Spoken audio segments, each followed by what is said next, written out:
مجھے ایک واقعہ یاد آ رہا ہے، اگر آپ اجازت دیں تو میں آپ کے لاکھوں محترم اور انتہائی قابل احترام ریسپیکٹڈ سامعین و سامعات بھائی بہنوں کے لیے عرض کر دے رہا ہوں، شاید کوئی بات لگ جائے اور مجھے دعائیں مل جائے۔ مدینہ منورہ کا واقعہ ہے۔ حج کا زمانہ تھا، میرے آقا صلی اللہ علیہ وسلم کی پیاری مسجد نمازیوں سے کھچا کھچ بھری تھی۔ مغرب کی نماز کا وقت تھا اور غالباً شیخ حذیفی پڑھا رہے تھے نماز، یا کوئی اور امام حرم تھے۔ واقعہ لیکن سچا ہے۔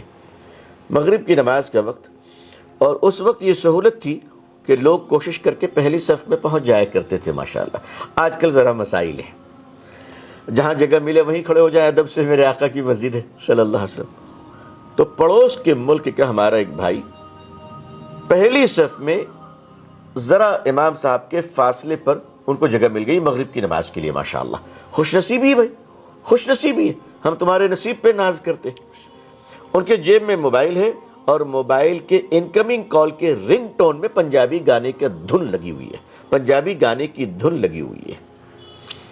آپ ذرا غور کیجئے کہ حرم کی جو مائک ہوتی ہے وہ ہائیلی سینسیٹیو ہوتی ہے، آواز کو کیچ کرتی ہے۔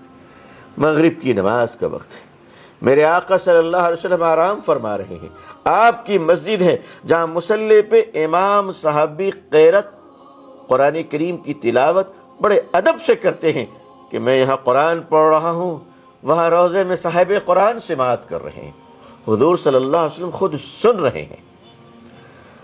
اب امام صاحب نے قیرت سورہ فاتحہ پوری کی اور ان کو کال آ گئی۔ کال کرنے والے کو کیا اندازہ، کال آنی تھی کہ گانے کی رنگ ٹون بج گئی اور مسجد نبوی صلی اللہ علیہ وسلم کی مائک نے کیچ کر لیا اور لمحوں کے لیے پورے مدینے میں گانے کی آواز گونج گئی۔